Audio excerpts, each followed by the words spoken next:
It's a joy to be gathered with you all this evening. As we gather, we acknowledge again that we meet on the lands of the Wurundjeri people of the Kulin Nations, and we pay our respect to their elders, past and present. And we also give thanks to be gathering in such a beautiful and such a sacred space. We're going to dive in fairly promptly tonight because we have quite a rich array of poetry to explore.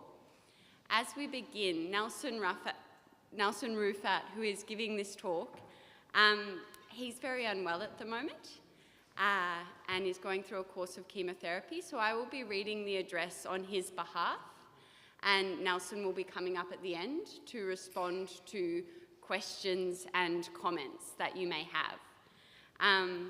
So he's very glad to be gathering with you all tonight. He is a parishioner here at St. Peter's Eastern Hill, and he's a poet himself, with a very rich love and engagement with both Eliot and Auden, and so we're glad to be hearing these words tonight. So if the last people, we'll just wait and we'll settle down for a second and then we'll begin.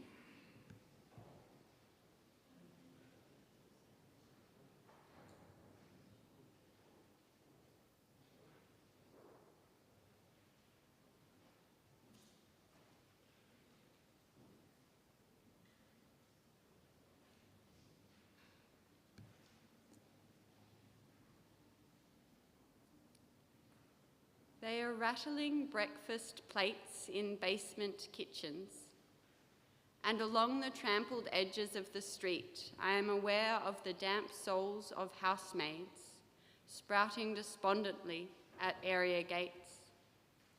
The brown waves of fog toss up to me, twisted faces from the bottom of the street, and tear from a passer-by with muddy skirts, an aimless smile that hovers in the air and vanishes along the level of the roofs. T.S. Eliot and W.H. Auden are two very different kinds of poet and very different kinds of believer. It's a curious thing to wonder at how many different kinds of belief there are. Surely all Christians are people who accept the word of Jesus Christ. But aesthetics and temperament and talent have a lot to do with the way in which Christianity is expressed. And at some point, probably just before the First World War, simple declarations of faith didn't seem to cut it anymore as poetry. Faith has never been simple in the sense of simplistic. But why was it that Christina Rossetti could write such clear and simple and direct verse to God, whereas no great 20th century poet could? Both Eliot and Auden changed a lot as poets and as believers. Auden was the gun, and son of a gun who could do anything. All forms and genres were at his command. In fact, he thought a poet should be able to deliver in any style and on any occasion. Whether it was an 18th century ballad or complex sestina, his voice was ice cold, and his stunning first lines burst out of the page like a man thrown through a windscreen. That was Clive James in his poem, What Happened to Auden, in which he also described Auden's voice as unsentimental as the secret police. One first line that James often praised was this one: "The earth turns over, our side feels the cold." It's enough to make you shiver both with the frigidity of its sting, the casualness of its delivery, and the sweetness of its blue note, like a saxophone's first cooing. Everything is up to the minute. Every crisis of the 30s hits us with the speed that it did then. But Auden lost his nerve. He'd been swanning around New York while his friends were fighting the fascism he'd mainly written against. He made a tour with Isherwood to the Spanish Civil War, but didn't see much action. The ashes were stinking about Belsen and Auschwitz. And he decided that not only does poetry make nothing happen, as he said in Elegy to W.B. Yeats, but that when it does, it happens for the worse. He therefore strangled his gifts with the meticulous acuity of the last 30 years of his life. There are still some great poems and experiments in prosody, but the poems become more prosy, more cautious, more determined to say only what they mean and nothing more. He'd reconverted to his childhood Anglicanism in 1940, and his poems about faith, as about everything, began to show this same tiredness, resignation, scrupulous honesty. When Auden began to believe that all men were sinners, he began to question whether the root of his own writing wasn't sinful. I'll leave you to ponder this while I flip back to Eliot. He who started in the French languor of Morning at the Window, inspired as it is by Laforgue and Rimbaud. His early great poems, including the love song of J. Alfred Prufrock, Rhapsody on a Windy Night, and others, are like Debussy's tone poems, tumblers of distilled despair washed down with cool chasers. Here's a further example from a set of poems called Preludes.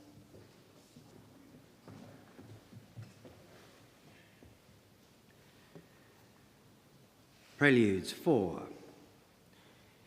His soul stretched right across the skies that fade behind a city block, or trampled by insistent feet at 4 and 5 and 6 o'clock, and short square fingers stuffing pipes, and evening newspapers, and eyes assured of certain certainties, the conscience of a blackened street, impatient to assume the world. I am moved by fancies that are curled around these images and cling, the notion of some infinitely gentle, infinitely suffering thing. Wipe your hand across your mouth and laugh. The worlds revolve like ancient women gathering fuel in vacant lots.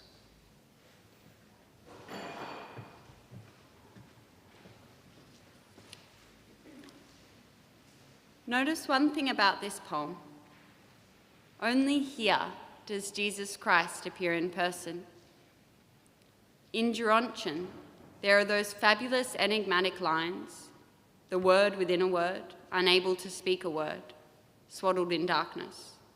In the juvenescence of the year came Christ the tiger, in depraved May, dogwood and chestnut, flowering Judas to be eaten, to be divided, to be drunk among whispers. Christ is already an abstract noun, a difficult concept. He is that tradition, that spiritual centre which is being crushed by the creeps, for whom everything is an ahistorical present, and to whom Europe as Christendom means nothing. To Eliot, the American who wanted to become a European, this destruction of the real Europe was the great disaster of his generation. He believed that Western civilization was cannibalizing itself. He was also a Hindu and Buddhist scholar, as well as deeply versed in Dante. So signs and symbols were standard parts of what Philip Larkin would have called Eliot's myth kitty. It's all the more poignant, therefore, than in Preludes, achingly, bleedingly, is the presence of the suffering Jesus, quietly screaming, my God, why hast thou forsaken me?" Christ is everyone and is at the heart of all suffering. And the really interesting bit is, nothing like that personal Jesus ever appears again. Eliot didn't become an Anglo-Catholic until 1927. In all his religious poetry, written between 1930 and 1944, that is between Ash Wednesday and Little Gidding, There's a lot about Eliot's faith, his belief in discipline, in the Catholic mysteries, in the impossibility and necessity to revive the unspoken word. All of that, but no personal Jesus. The more religious Eliot became, the less able he was to talk about Jesus in a direct and concrete manner. To get back to Auden, I want to stress just how good and entertaining he was as a writer.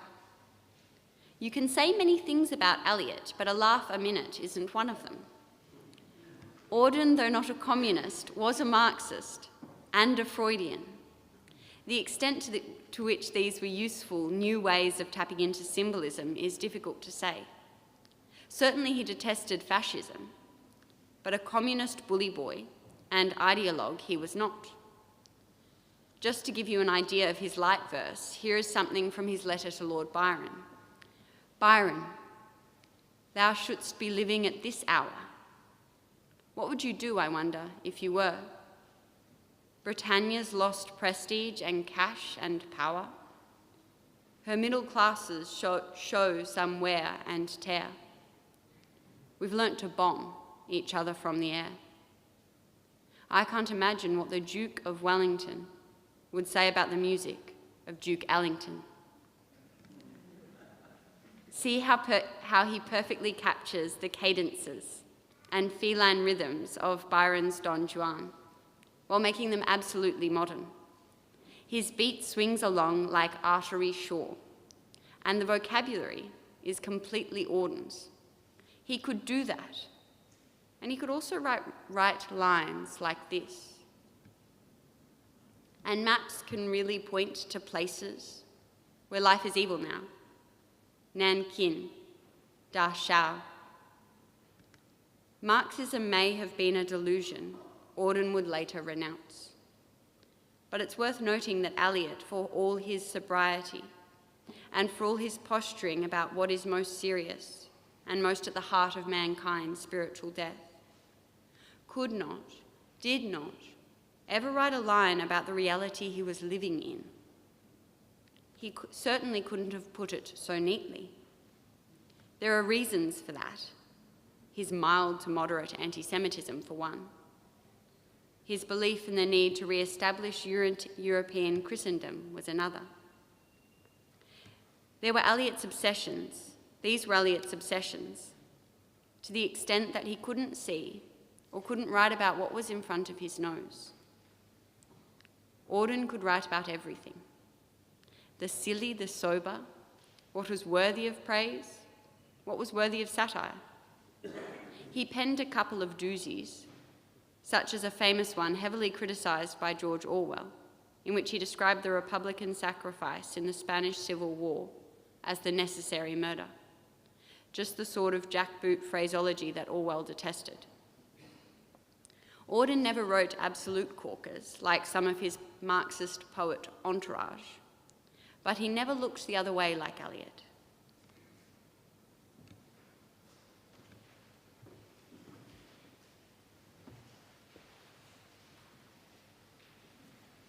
September 1939. I sit in one of the dives on 52nd Street, uncertain and afraid, as the clever hopes expire of a low, dishonest decade. Waves of anger and fear circulate over the bright and darkened lands of the earth, obsessing our private lives. The unmentionable odor of death offends the September night. Accurate scholarship can unearth the whole offense, from Luther until now, that has driven a culture mad. Find what occurred at Linz, what huge imago made a psychopathic God. I and the public know what all school children learn. Those to whom evil is done do evil in return. All I have is a voice to undo the folded lie, the romantic lie in the brain of the sensual man in the street, and the lie of authority, whose buildings grope the sky. There is no such thing as the state, and no one exists alone. Hunger allows no choice to the citizen or the police. We must love one another or die. Defenseless under the night, our world in stupor lies. Yet, dotted everywhere, ironic points of light flash out wherever the just exchange their messages. May I, composed like them of eros and of dust, beleaguered by the same negation and despair, show an affirming flame. We must love one another or die. Perhaps Auden's most famous line, and the one among many he'd come to detest. He changed it first to "we must love one another and die" in future editions of the poem. Then he struck the line out altogether. Then the poem from future collections.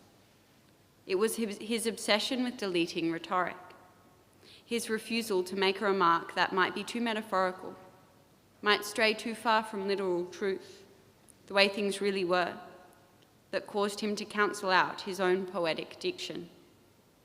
The first version of the line is a great line about our choice to love one another or experience spiritual death. In the presence of the nuclear age, it soon could also refer to total annihilation. The second line was an obvious truism, but Auden preferred it for that reason and said so. The poem contains many other features.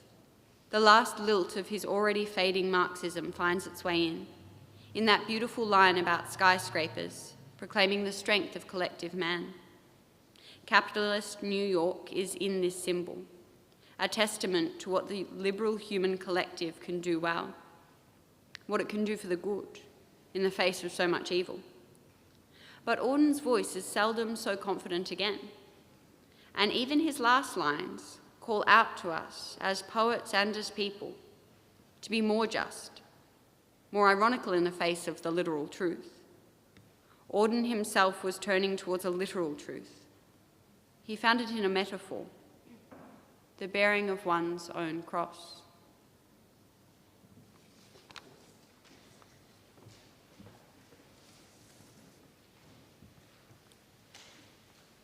The fall of Rome. The piers are pummeled by the waves. In a lonely field, the rain lashes an abandoned train. Outlaws fill the mountain caves. Fantastic grow the evening gowns.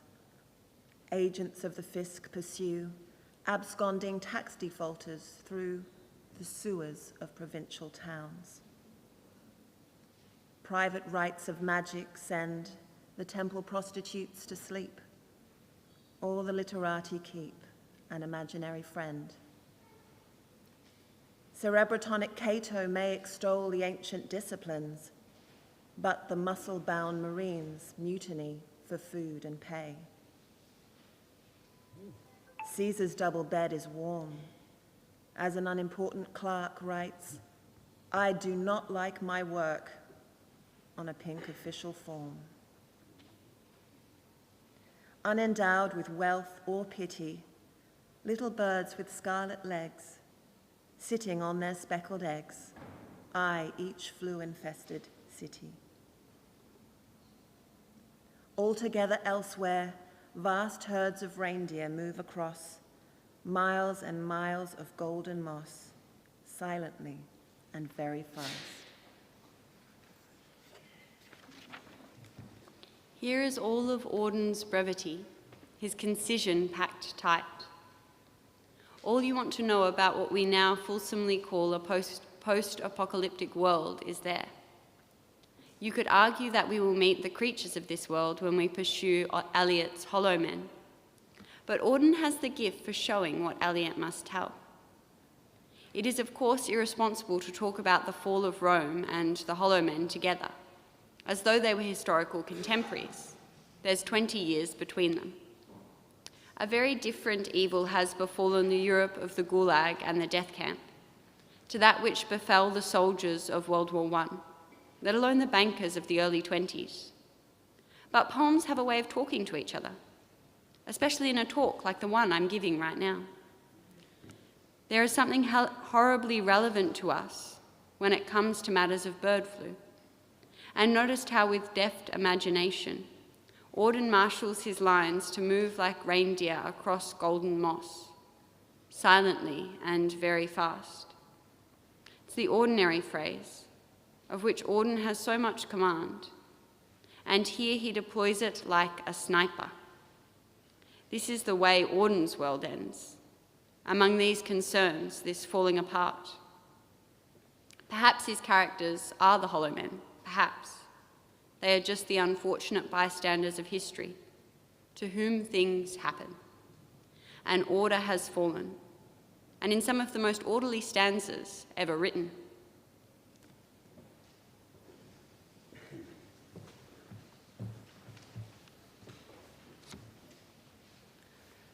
The Hollow Men, a penny for the old guy. We are the hollow men, we are the stuffed men, leaning together, headpiece filled with straw. Alas, our dried voices when we whisper together are quiet and meaningless as wind in dry grass, or rat's feet over broken glass in our dry cellar. Shape without form, shade without colour, paralysed force, gesture without motion. Those who have crossed with direct eyes to death's other kingdom, remember us, if at all, not as lost, violent souls, but only as the hollow men, the stuffed men. Eyes I dare not meet in dreams in death's dream kingdom, these do not appear. There, the eyes are sunlight on a broken column. There is a tree swinging, and voices are in the winds singing, more distant and more solemn than a fading star. Let me be no nearer in death's dream kingdom. Let me also wear such deliberate disguises, rat's coat, crowskin, cross staves, in a field, behaving as the wind behaves. No, nearer, not that final meeting in the twilight kingdom. This is the dead land. This is cactus land. Here the stone images are raised. Here they receive the supplication of a dead man's hand under the twinkle of a fading star. Is it like this in death's other kingdom, waking alone at the hour when we are trembling with tenderness, lips that would kiss form prayers to broken stone? The eyes are not here. There are no eyes here in this valley of dying stars, in this hollow valley, this broken jaw of our lost kingdoms. In this last of meeting places, we grope together and avoid speech, gathered on this beach of this tumid river, sightless, unless the eyes reappear as the perpetual star multifoliate rose of death's dream kingdom, the hope only of empty men. Here we go round the prickly pear, prickly pear, prickly pear. Here we go round the prickly pear at 5 o'clock in the morning. Between the idea and the reality, between the motion and the act, falls the shadow, for thine is the kingdom. Between the conception and the creation, between the emotion and the response, falls the shadow. Life is very long. Between the desire and the spasm, between the potency and the existence, between the essence and the descent, falls the shadow. For thine is the kingdom. For thine is. Life is. For thine is the. This is the way the world ends. This is the way the world ends. This is the way the world ends. Not with a bang, but a whimper.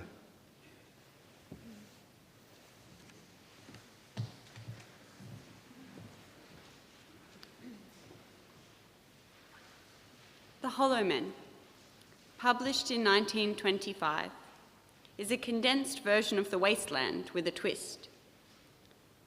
The Wasteland is a collage, an auditory onslaught of multiple voices, some of which are Eliot's.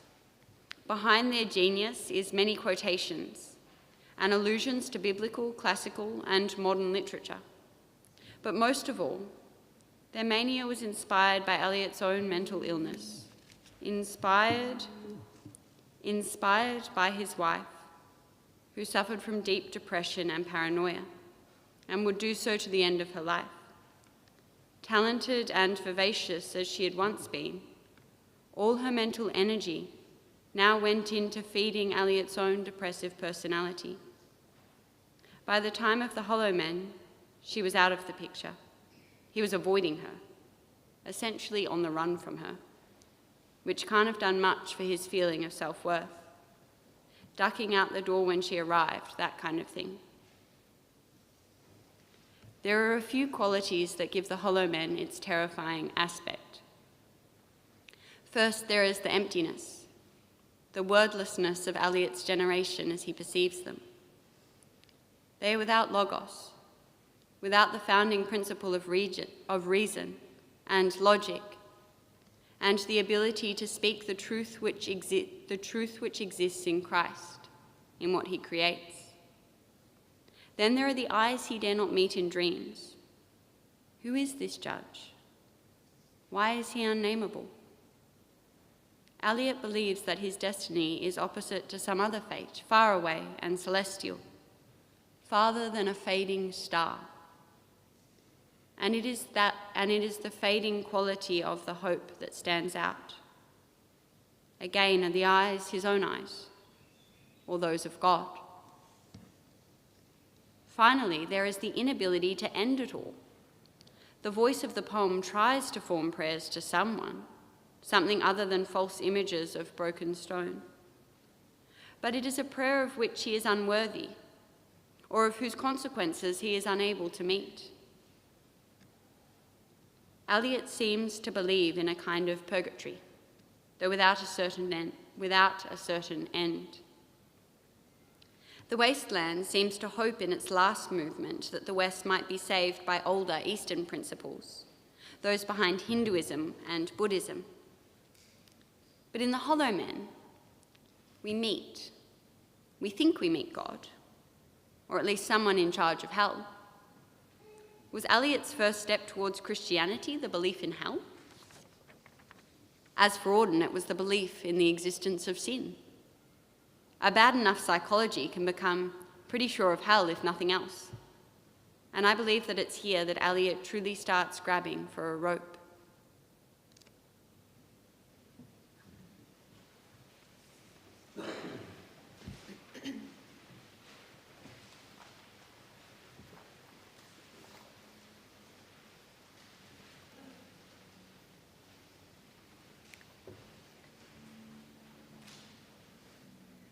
Friday's child.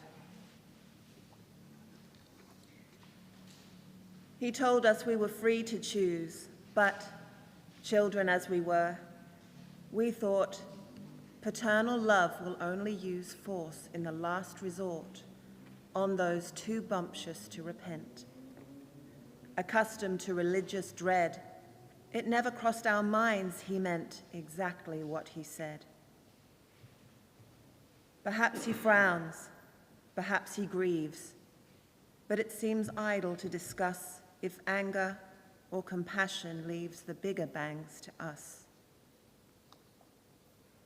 What reverence is rightly paid to a divinity so odd, he lets the Adam whom he made perform the acts of God?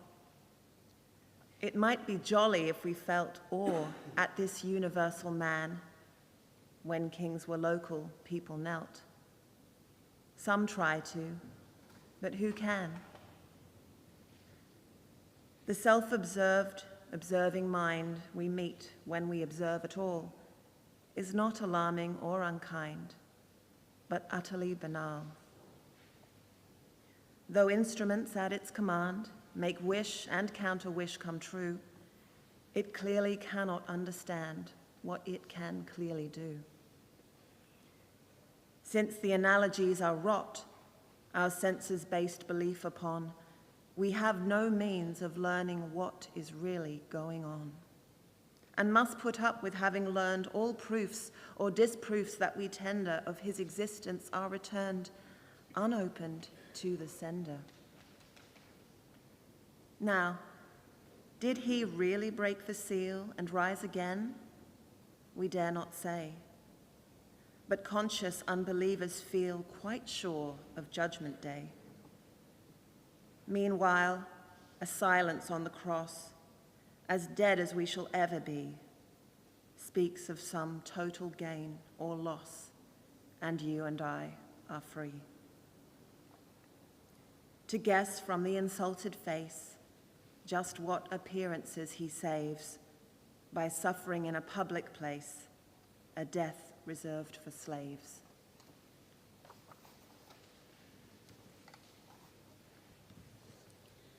Friday's Child was written in admiration of Dietrich Bonhoeffer, the Protestant pastor who chose to stay in Germany rather than to go to the United States. One can only imagine the special significance such a move had for Auden. As a consequence of his remaining in Germany, Bonhoeffer was eventually hanged as a member of the German resistance. And here we have Auden's intimations of what being a Christian might consist in. Far from being the hound of heaven, Christianity might, for secular, rational people like him, and most people today, be a moral choice. A choice to be martyred rather than abandon one's own people. Can we choose to believe in God? That is one of the questions lurking in the poem. Bonhoeffer had chosen a death reserved for slaves. Perhaps we too could follow Christ's example. Never mind whether we can prove anything about God's existence. Perhaps we too could follow and bear our crosses.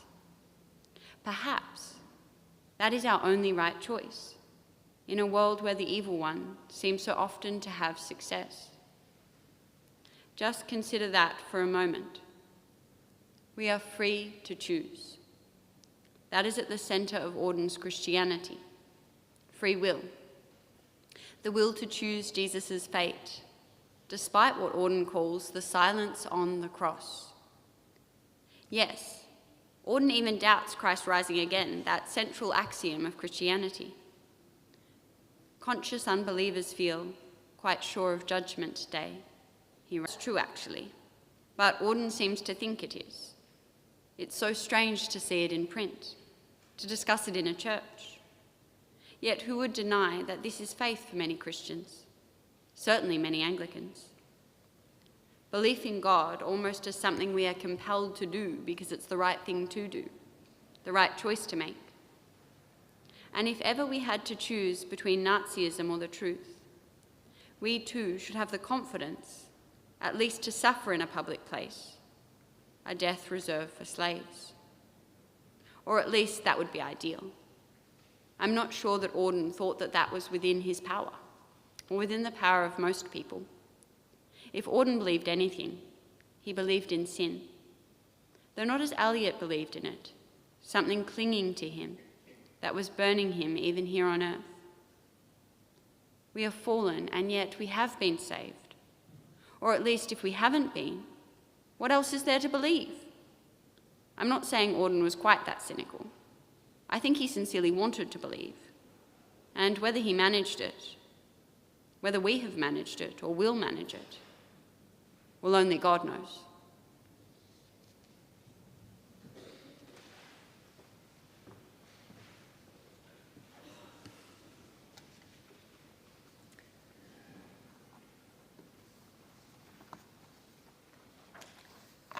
Sext hore canonicae. You need not see what someone is doing to know if it is his vocation. You have only to watch his eyes, a cook mixing a sauce, a surgeon making a primary incision, a clerk completing a bill of lading. wear the same rapt expression, forgetting themselves in a function. How beautiful it is that eye on the object look. To ignore the appetitive goddesses, to desert the formidable shrines of Rhea, Aphrodite, Demeter, Diana, to pray instead to St. Phocas, St. Barbara, St. Sant'Anino, or whoever one's patron is. That one may be worthy of their mystery, what a prodigious step to have taken. Few people accept each other, and most will never do anything properly. But the crowd rejects no one. Joining the crowd is the only thing all men can do. Only because of that can we say all men are our brothers, superior, because of that, to the social exoskeletons. When have they ever ignored their queens, for 1 second stopped work on their provincial cities to worship the prince of this world like us, at this noon, on this hill, in the occasion of this dying?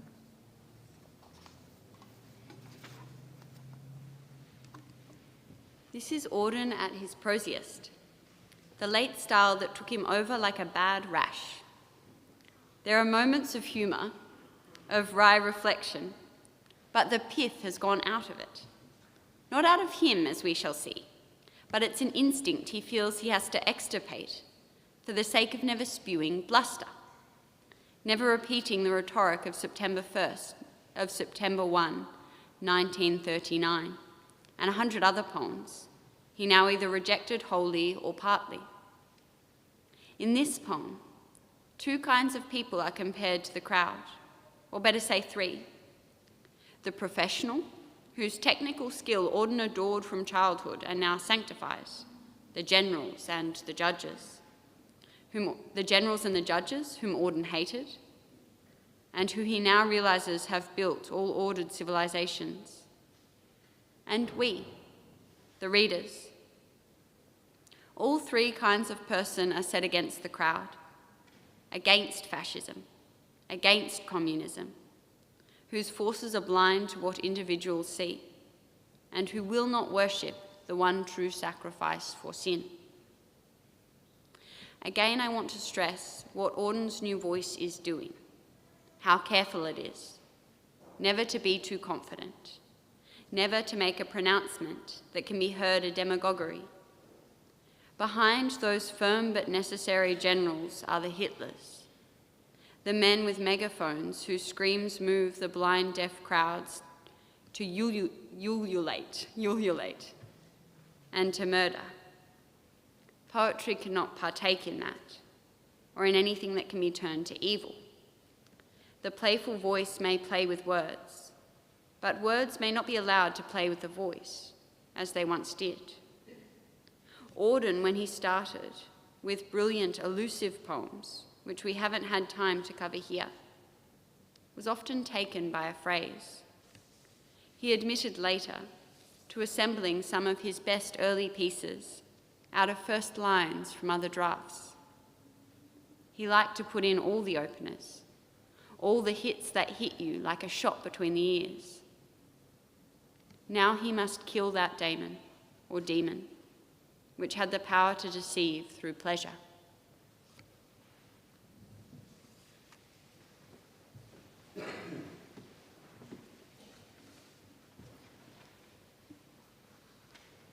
The more loving one. Looking up at the stars, I know quite well that, for all they care, I can go to hell. But on earth, indifference is the least we have to dread from man or beast. How should we like it were stars to burn with a passion for us that we could not return? If equal affection cannot be, let the more loving one be me. Admirer as I think I am, of stars that do not give a damn, I cannot, now I see them, say, I missed one terribly all day. Were all stars to disappear or die, I should learn to look at an empty sky and feel its total dark sublime, though this might take me a little time. Here, however, is a sign of the old talent. Ironic, skeptical, almost atheist, certainly close to agnostic, but battling with a Christian urge to fulfill his duty to his fellow men, no matter how he might be betrayed. His partner, Chester Coleman, had never proved faithful to him. Auden, unattractive, aging, slovenly in his habits, had to watch his boyfriend chase every boy with a pulse. A resignation of that melancholy hangs over this poem. If Auden should die unloved, if the universe should blink and yawn, aloof and empty, let Auden at least love his neighbour as himself. It's not for me to say whether Auden's Christianity was genuine. He wanted to believe. He is like so many broad church goers, a deeply secular and rational man, hoping to be saved, and hoping there might be a saviour. He has seen hell on earth and rates its concerns highest. In one of his essays in his collection, The Dyer's Hand, Auden made a distinction between the words boring and bore. Boring was a subjective adjective, while bore is a noun, objective, and meant to be for all time. So something that was boring but not a bore might be the time of the day, whereas one who was never boring but always a bore might be God. This is the kind of joke which Eliot, a man quaking with religious fervour bordering on Old Testament superstition, could never have made. Auden said, in his very prosy poem, Moon Landing, that irreverence is a greater oath than superstition. Eliot was the living embodiment of a God-fearing man, out of time and out of place. He fears hell, not death camps. And his struggle with God has nothing to do with moral imperatives, what one ought to believe in order to order society. Though he does believe in that ordered society, his struggles, when you get right down to the poetry, are not symbolic or abstract, but entirely personal. Yet the language in which he expresses that personal crisis, and every second is a new shocking crisis, no Pentecostal confidence for him, is a difficult language. Eliot thought modern poetry should be difficult, and he insisted on being more difficult, more cryptic, the more of a believer he became, because he thought that the truth of God was unspeakable in the old, simple language.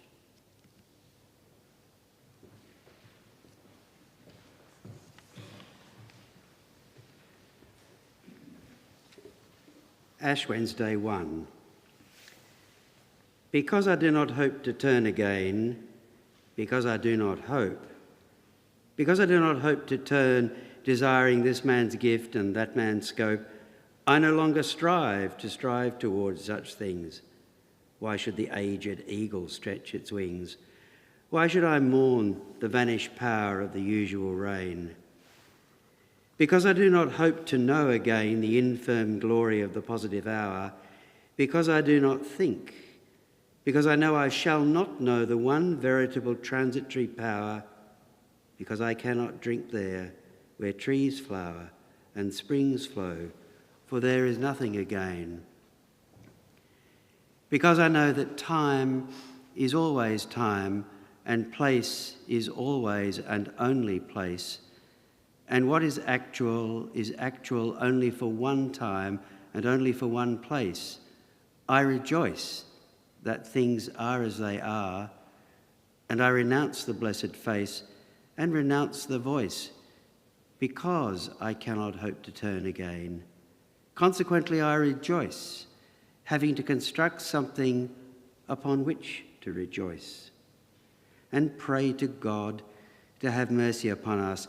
And I pray that I may forget these matters that with myself I too much discuss, too much explain. Because I do not hope to turn again, let these words answer for what is done, not to be done again.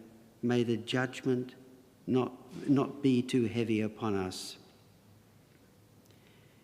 Because these wings are no longer wings to fly, but merely vans to beat the air which is now thoroughly small and dry, smaller and drier than the will, teach us to care and not to care. Teach us to sit still. Pray for us sinners now and at the hour of our death. Pray for us now and at the hour of our death.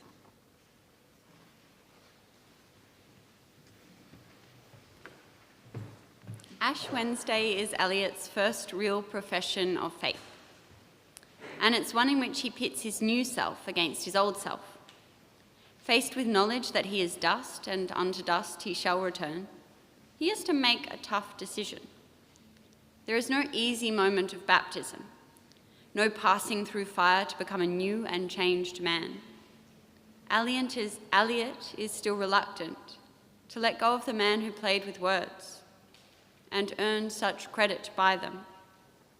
Although I do not hope to turn again, although I do not hope to turn, desiring this man's gift and that man's scope, I no longer strive to know such things.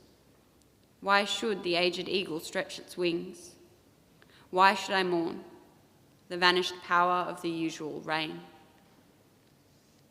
The usual rain, that worldly power that made him a poet. Note his substitution in that quote from Shakespeare's Sonnet 29 of gift for art. The original is desiring this man's art and that man's scope. His vocation was something bestowed upon him. Let's look at parts 3 and 5. No?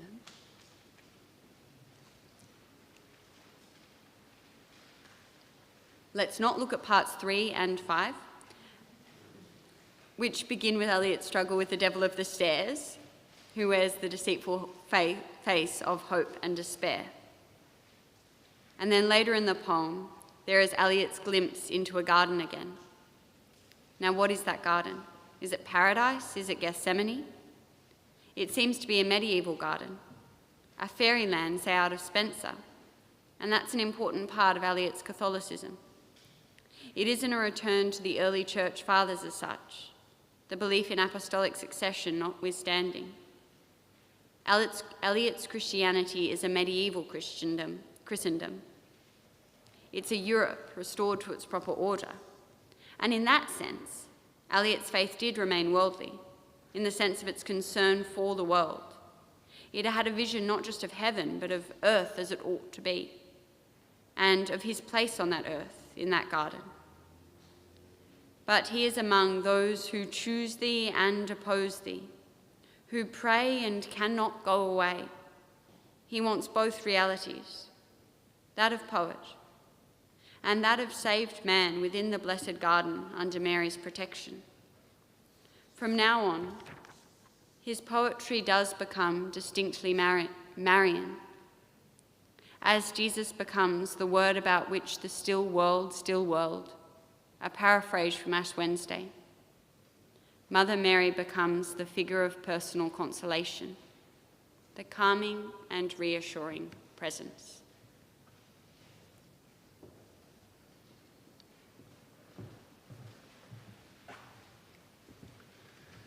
A song for Simeon.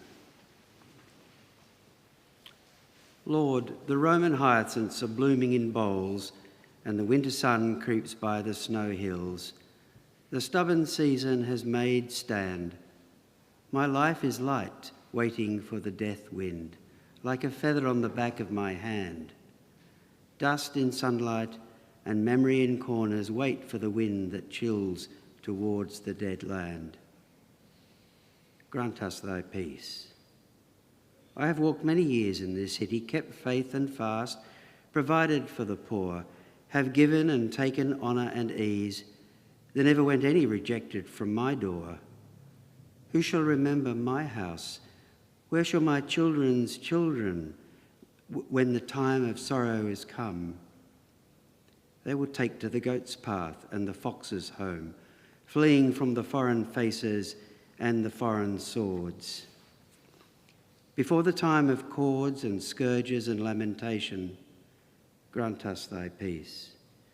Before the stations of the mountains of desolation, before the certain hour of maternal sorrow, now at this birth season of decrease, let the infant, the still unspeaking and unspoken word, grant Israel's consolation to one who has 80 years and no tomorrow, according to thy word. They shall praise thee and suffer in every generation with glory and derision, light upon light, mounting the saints' stair. Not for me the martyrdom, the ecstasy of thought and prayer, not for me the ultimate vision. Grant me thy peace. And a sword shall pierce thy heart, thine also.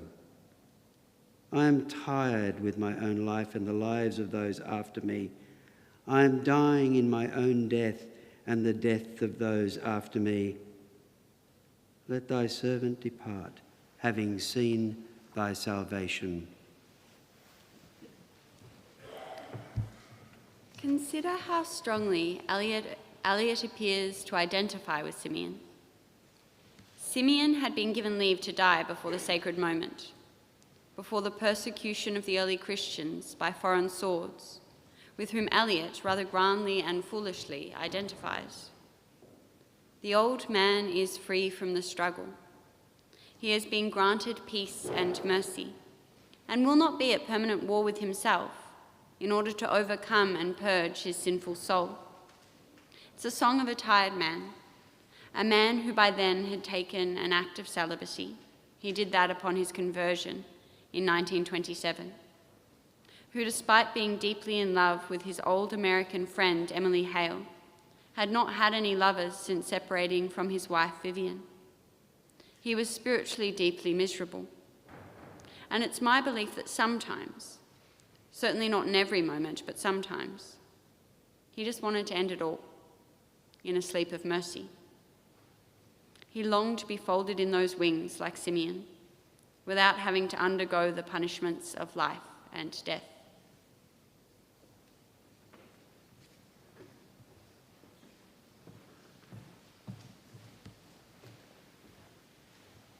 Burnt Norton. Time present and time past are both perhaps present in time future, and time future contained in time past.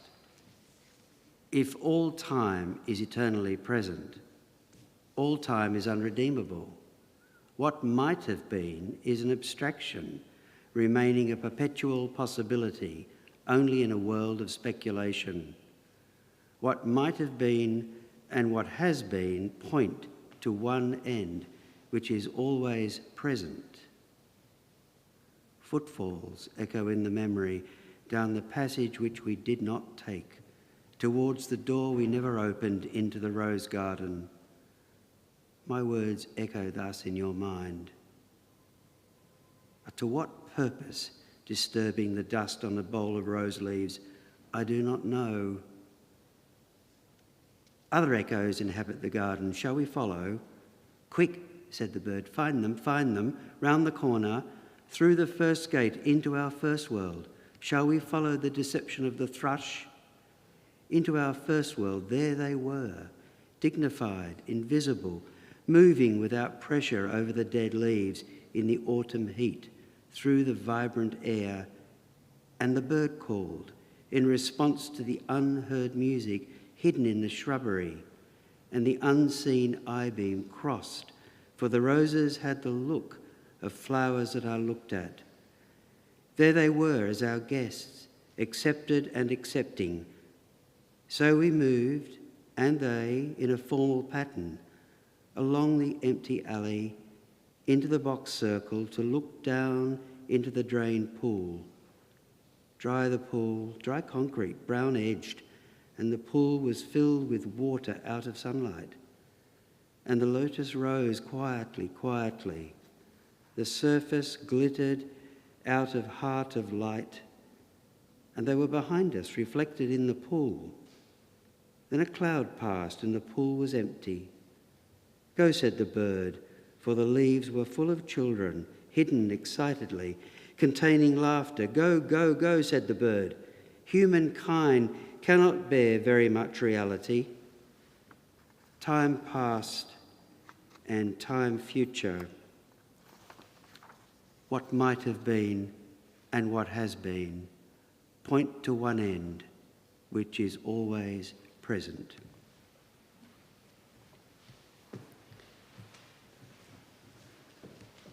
Four Quartets are 4 poems written between 1937 and 1944.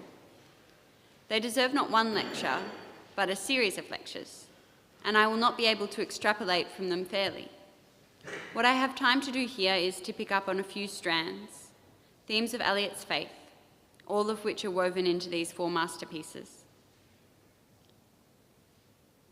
Four Quartets is supposed to be musical, not in the sense we often mean of being lyrical or sweet, but of bringing to mind the movement of musical ideas.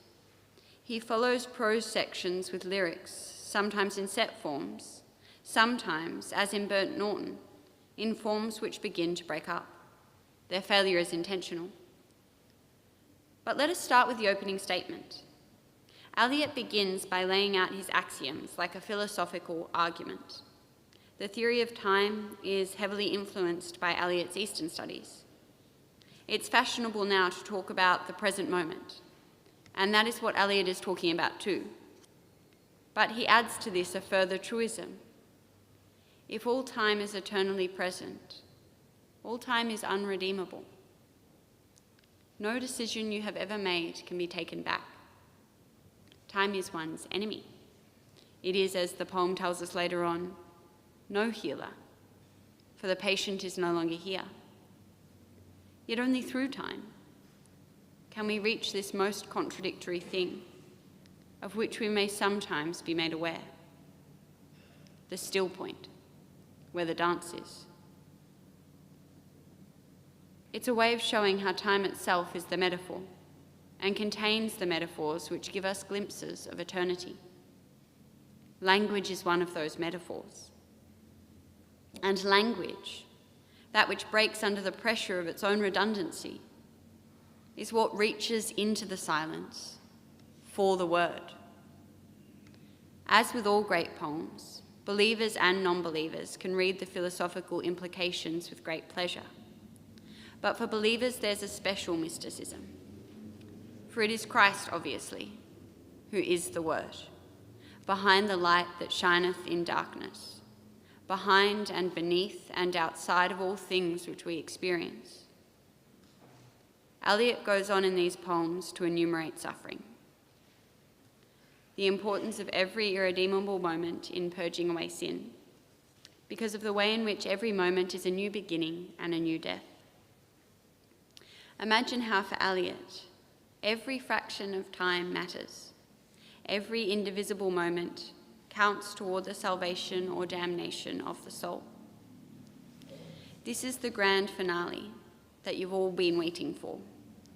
There are many scholarly books on 4 quartets, many explanatory academic YouTube lectures. I feel that if I can do nothing else in these remaining minutes, I might fill your ears with the need to hear more 4 quartets. Though as Eliot warned, desire is not in itself desirable. It is love which is unmoving and unmoved, and whose harsh purgatorial fires one should dedicate one's life to being burned by.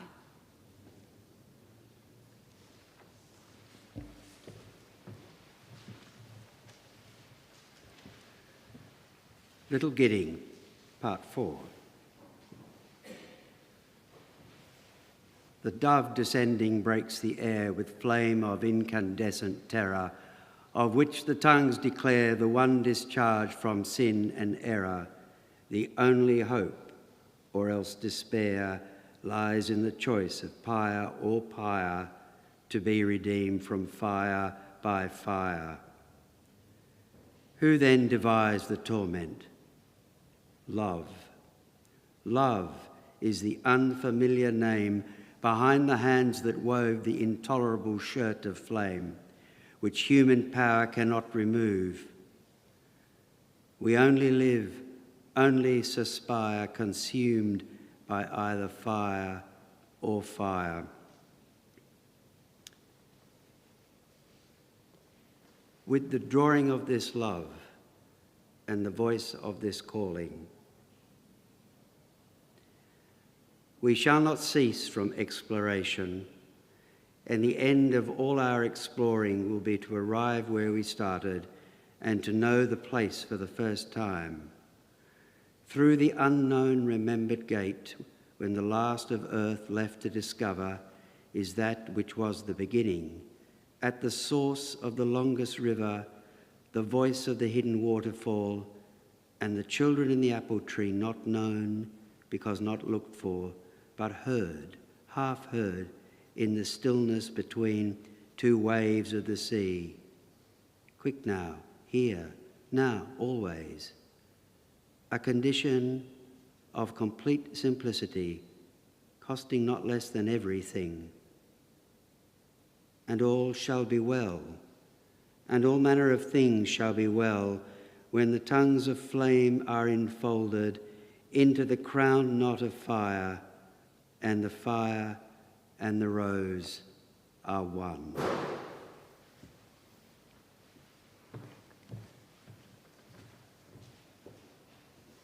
These men couldn't have more opposed views of Christianity.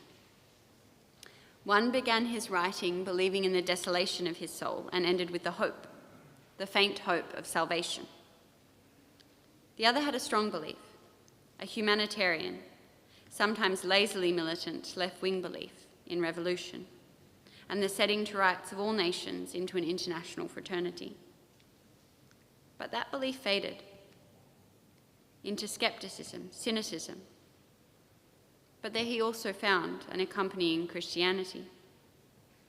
For him, the lesson in Christianity was the imperfectibility of man, our fallen nature. He preferred Eden to the New Jerusalem and said so many times. See his wonderful work, The Dyer's Hand, for some of his late criticism. Neither could write a straightforward Jesus is my saviour poem, what the contemporary Christian pop singer can sing with unself-conscious certainty. Neither man could give higher expression to. They had to reinvent Christianity to rediscover it. G.K. Chesterton once made an analogy between orthodoxy and an old post. Conservatives would want to keep that post erect, no matter how the paint peeled, no matter what an eye saw the post had become. Socialists would want to burn it to the ground and be done with it. But orthodox men should repaint it, and thus by a kind of revolution restore what was lost. Modern times seem to have made it impossible for poets to be anything but revolutionary and perhaps orthodox. That's the end of Nelson's talk.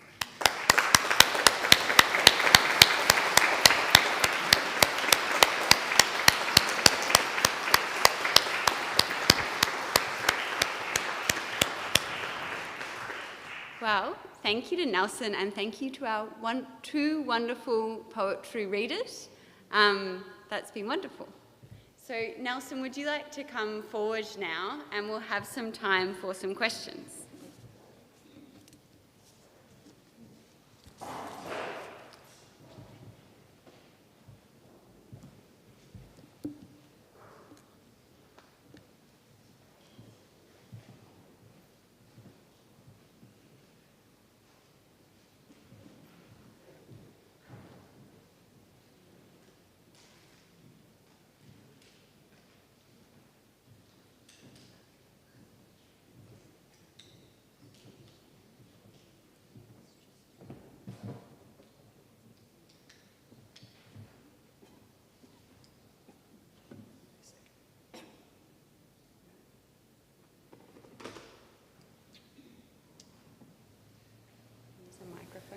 Tom.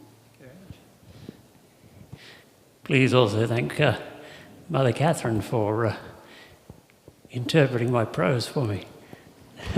Thank you very much. I should have added that there was one particular great quatrain of Auden's, considering I was accusing him of being a bit boring later on. There was one particular moral clarity. It goes, that girls are raped and 2 boys neither third were axioms to him who'd never heard of any world where promises were kept, or one could weep because another wept.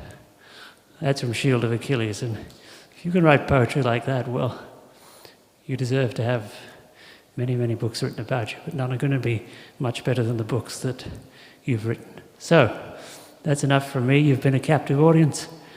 I am now your captive. Are there any questions or comments? And the one I actually want to start with, Nelson, is do you know much about Possibly not. how much of an interest Auden took in Eliot and how much he absorbed from or reacted Oh, I against should have him? said, I mean, Auden, Yeah. when Auden was coming up, The Wasteland was the thing. If you remember in Brideshead Revisited, Anthony Blanche quoting from the rooftop rather grandly from, the I Tiresias have philosophed all that stuff. That's when Auden's coming up, and that's when he went at Oxford in the early 20s. So, yeah, the influence of Eliot is massive, and it's Eliot who first publishes Auden. Eliot was born in 1882 in St. Louis, Missouri, as you can tell from his, as you can't tell at all from his utterly bizarre accent, which was anglicized to a very impressive extent. And Auden was born in York in 1907, so that's the generation gap. But Eliot could see straight away, and the thing is, really, I mean, despite Eliot's political conservatism, he published poets regardless of their political persuasion, and it all had to do with the poetry. He published people like Spender, published people like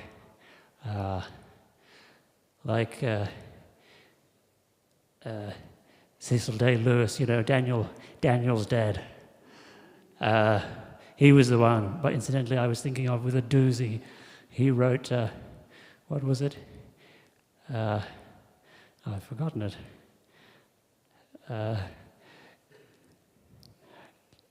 What was it? We're armed, bimbo, and we've learned to shoot. No, what was something like that? Anyway, it was a very silly line. Thank you. Is there another question?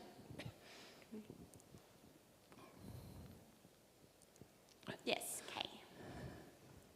Raise your hands right up if you do have one, just so I can find you. I was trying to find the poem that was read in Four Weddings and a Funeral, and I couldn't find it. And Would you like me to do it for you? I would. Thank you very much. That would be wonderful. Kay is talking about this one. It's called Funeral Blues. And if I can just bring the first line to mind, I've got a funny sort of blocked ear and it's distracting me. How does it start? That's right. Stop all the clocks. Cut off the telephone. Prevent the dog from barking with a juicy bone. Silence the pianos and with muffled drum. Bring out the coffin. Let the mourners come. Let aeroplanes circle moaning overhead, scribbling on the sky the message, he is dead. Put white crepe bows round the necks of the public doves. Let the traffic policemen wear black cotton gloves. He was my north, my south, my east and west, my working week and my Sunday rest. He was my noon, my midnight, my talk, my song. I thought that love would last forever. I was wrong. The stars are not wanted now. Put out every one. Pack up the moon and dismantle the sun. Pour away the oceans and sweep up the wood. For nothing now can ever come to any good.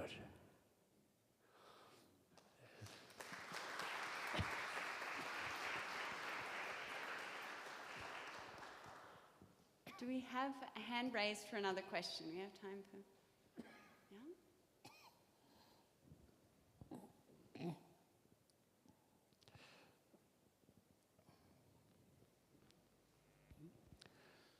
Thank you, Nelson, for a most wonderful paper. Thank you.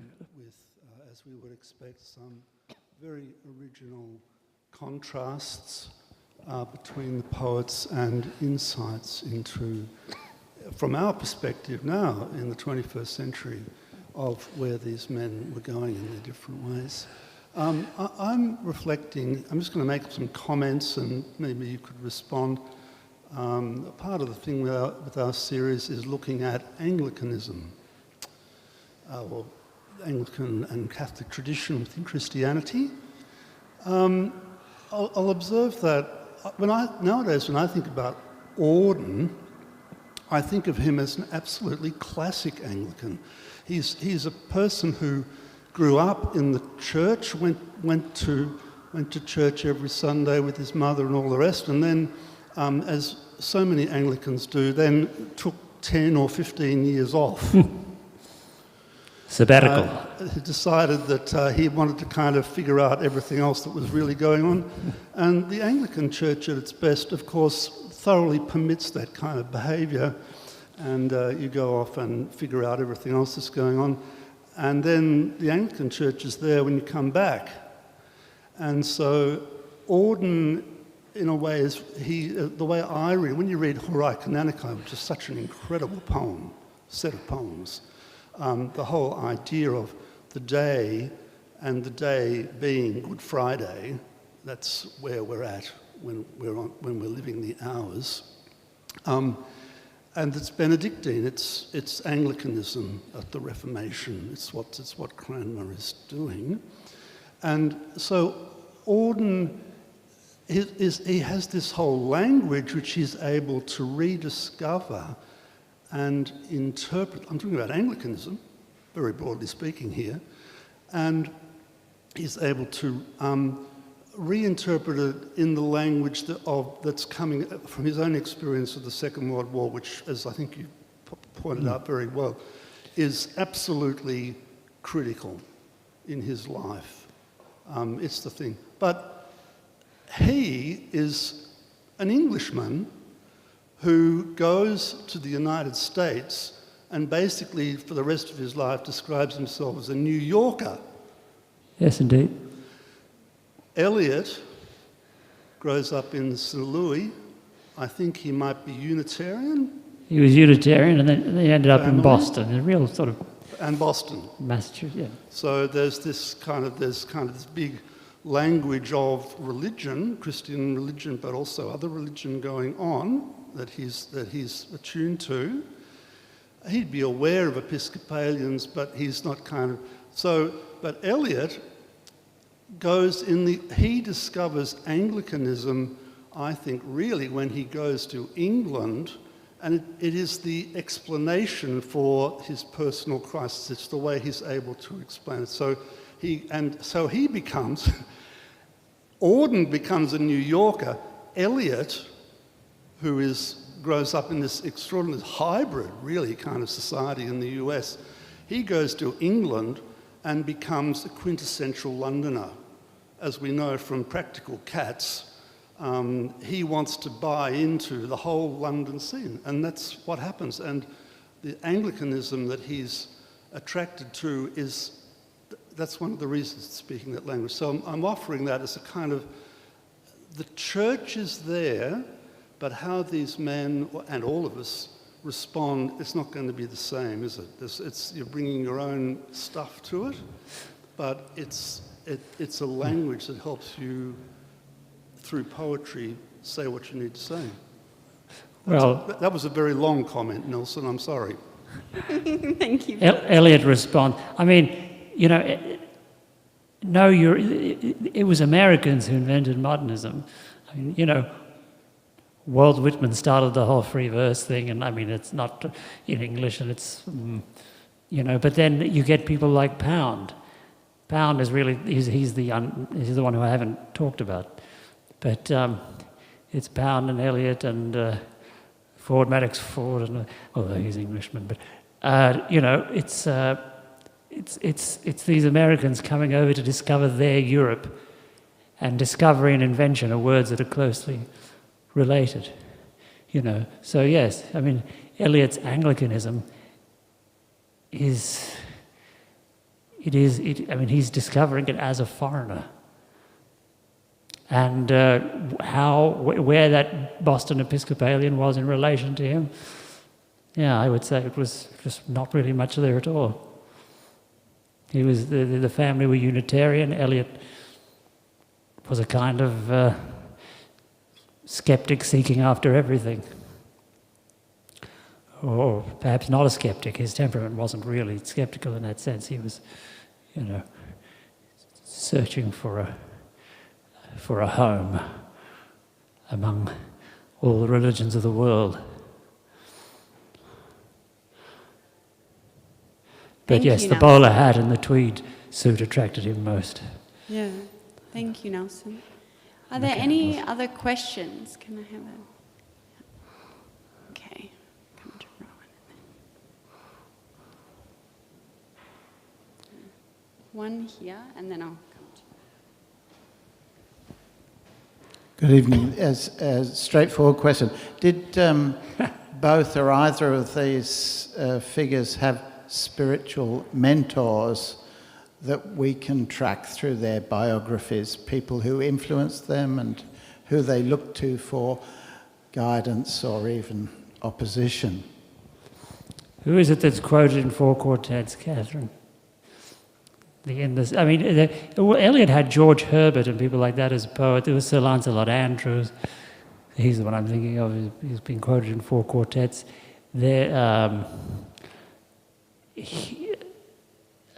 Eliot was very much inspired by the, he lived in a kind of 17th century imaginary world, which was, which is not really imaginary because it always gets still connected with it. Mother Julian is quoted in the four quartets that we just heard.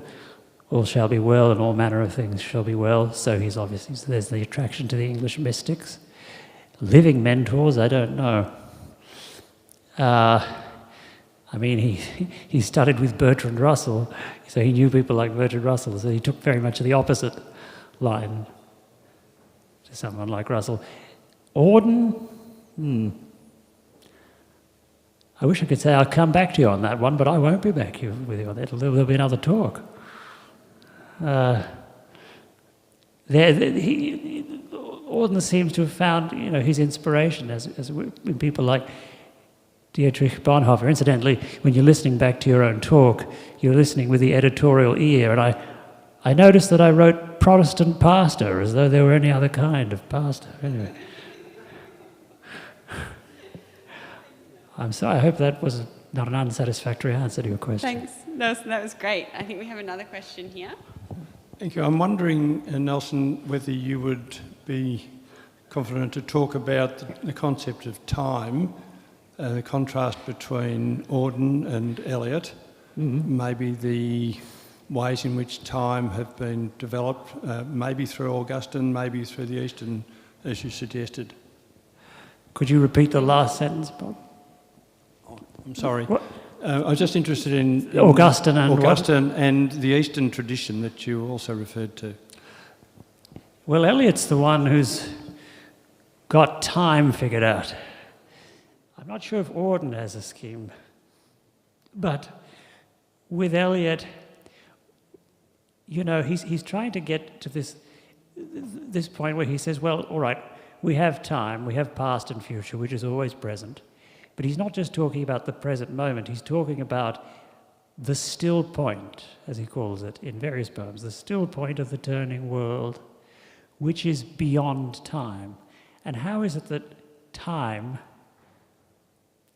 can give us a sense of the timeless? How is it that the eternal, which we sense is eternal, can be felt in every moment? In other words, we have a sense that there is something that exists out of time, and yet we experience it through time itself as a metaphor. So when you start repeating the words a lot when you start talking about time. But there's one example about it not being the note, not being the violinist's note while the note lasts, not that only. That somehow a musical phrase, or that the held note of the violin, or a Chinese jar, perpetual in its motion, is a metaphor for that which we cannot talk about, which is beyond time, and yet we sense it. And the analogy is language. Language talks about things which really, in truth, can't be talked about, and yet through language we experience them. Thank you very much. I think that's all we have time for this evening. So thank you again to Eric and Angela for the beautiful readings, and thank you to Nelson for the wonderful Thank you, Mother talk. Catherine. Yeah, and thank you to you all for coming.